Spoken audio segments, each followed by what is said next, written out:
Good morning, guys. You know what time it is. It's time for tactics. Hey, so I wanted to take you through a really instructive game that I played on Sunday, January 18th. It was very instructive because I was losing. So I was down 3 points. So Stockfish had white at plus 3.15. I was playing black. My opponent was a 1907 from the Philippines, strong player. In fact, when I ran the analysis through the engine, he played 100% accurate on the opening. So played very, very strong. I didn't even play that bad out of the opening. I played it like a 96%, and he got up a pawn on me and then actually got another pawn in the middle game. So I was clearly down. I was losing. But the purpose of this video is to show how important end games are. Rook and pawn end games are the most common. But let's get into this game. So my opponent makes the move b5. Now you see he's got two outside pass pawns and they're also connected. So I am pretty much doomed from the perspective of, if perfect moves are going to be played, I'm going to lose this game.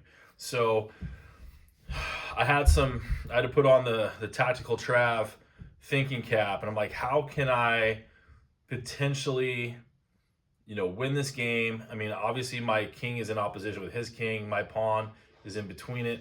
That's the formation that you use a lot of times with just like a basic rook and king checkmate.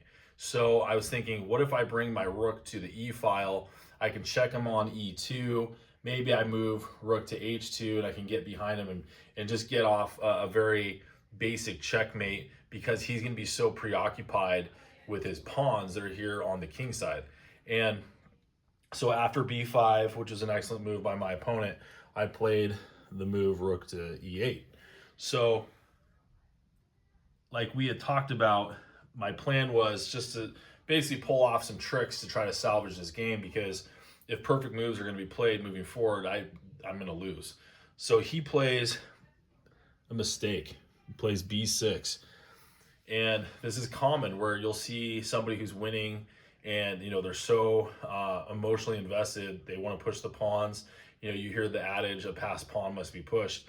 But in this situation, that is a bad move, because it allowed me to pull off the tricks we discussed.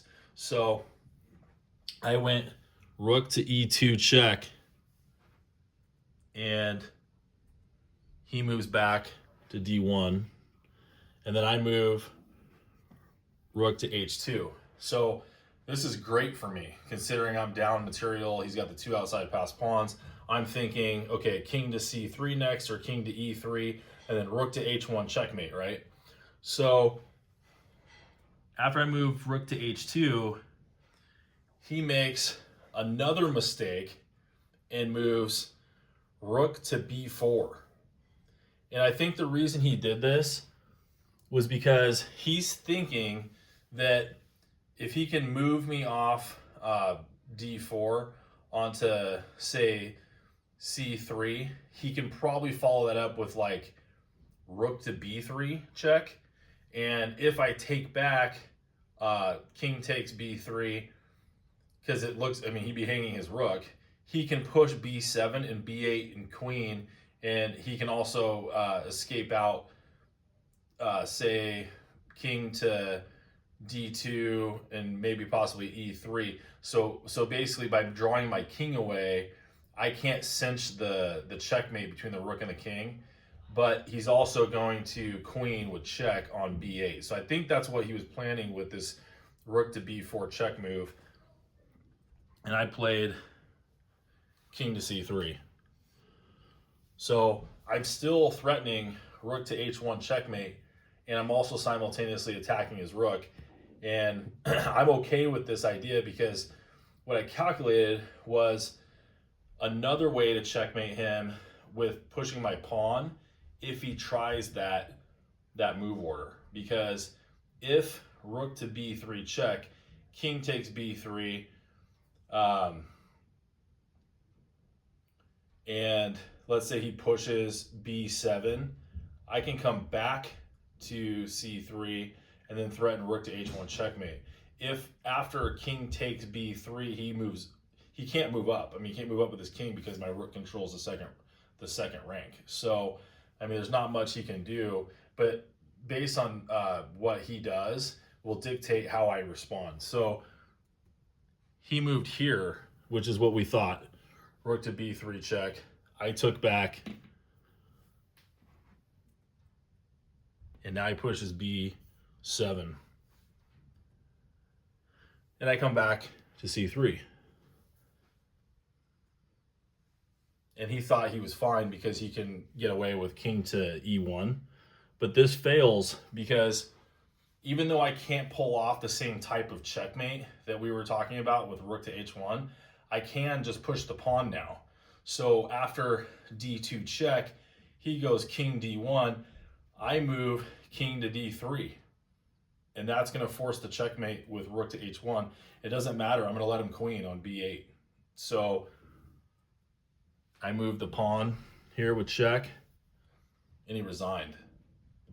So just a crazy turn of events, guys, as far as like how you can be totally losing and in these rook and pawn in games that are so tactical and so delicate, you can come back. So tactics are aplenty in the end game. My opponent was totally crushing me, but he miscalculated a couple key moves there at the end, and I was able to win. So what do we draw from this? Practice in games, work through. I just ordered Dvorsky's in-game manual, so I'm gonna go through that. I've heard it's extremely good, but also very dry.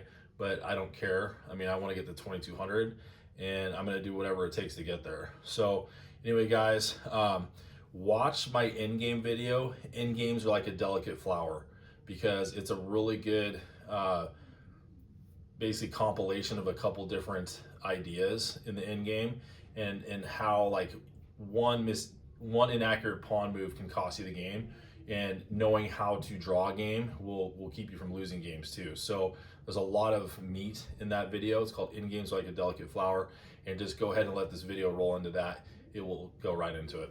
All right, guys, have a great day. We'll see you on the next one.